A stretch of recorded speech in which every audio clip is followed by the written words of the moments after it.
आज मेरा informative video बहुत इम्पोर्टेंट टॉपिक में बनने वाला है। मेरा टॉपिक आज का है महारानी कामसुंदरी देवी पे। बहुत सारे लोगों को पता होगा महारानी कामसुंदरी देवी का निधन 12 जनवरी मंडे के दिन हो गया है। निधन के वक्त उनका एज था 94 ईयर्स।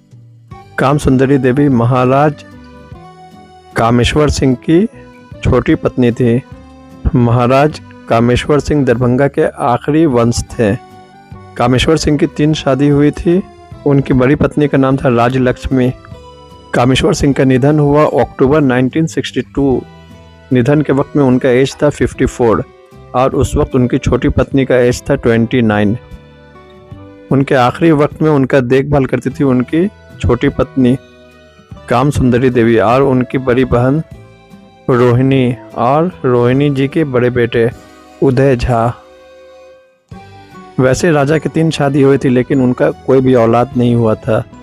तो राजा मरने से पहले अपना सारा प्रॉपर्टी को एक ट्रस्ट के नाम पर कर देने का फैसला किए और उस ट्रस्ट का प्रबंधक उदयनाथ झा को बनाया गया। उदयनाथ झा जो कि रोहिणी के बड़े बेटे थे। राजा के निधन के बाद से ही उन पर इल्ज़ाम लगने लगा कि उदय झा अपना ट्रस्ट का सारा पैसा और सारा दौलत को इधर उधर करते हैं। ट्रस्ट में काफ़ी माल था, दौलत, सोना, चांदी, जेवर सब कुछ था जिसकी कीमत आज अरबों में लगाई जा सकती है। लेकिन उन पर इल्ज़ाम है कि वो किसी मुंबई के ज्वेलर्स को बुलाकर 70 लाख में सारा जेवर को बेच दिए। वैसे तो राजा का अपना कोई औलाद नहीं था लेकिन महाराज के तीनों पत्नी के मैके वालों से जो वंश हुआ वही उनका परिवार हुआ। हाँ, एक बात आपको बीच में मैं बता दूं, महारानी कामसुंदरी देवी दरभंगा की आखिरी ऐज़ रानी नहीं बल्कि हिंदुस्तान की ऐज़ रानी आखिरी थी। इनके बाद और कोई रानी हिंदुस्तान में नहीं बची। तो ऐज़ रानी हिंदुस्तान के इतिहास में कामसुंदरी देवी का नाम लिखा जाएगा हमेशा के लिए। तो फिर हम आगे कंटिन्यू करते हैं। और उस दौलत को लेकर वो लोग हमेशा आपस में झगड़ा करते रहते थे। कामसुंदरी देवी के निधन के वक्त भी उनके अंतिम संस्कार और प्रॉपर्टी को लेकर आपस में बहुत झगड़ा हुआ परिवार में।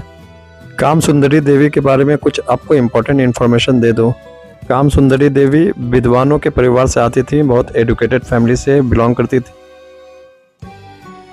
वो 1988 में एक फैसला ली और उनके नाम पे जो प्रॉपर्टी था वो सारे प्रॉपर्टी को बेचकर मिथिला की समाजी, सांस्कृतिक और ऐतिहासिक कामों में दे दी।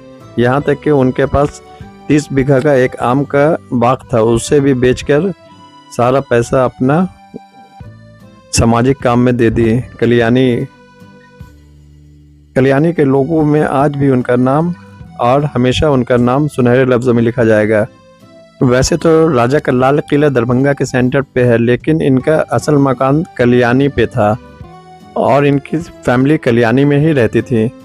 इस तरह महारानी का नाम महारानी कामसुंदरी देवी कल्याणी रख दिया गया है। वैसे दरभंगा महाराज के बारे में और भी बहुत सारी दिलचस्प बात आपको नेक्स्ट कभी वीडियो बनाएंगे तो उसमें बताएंगे।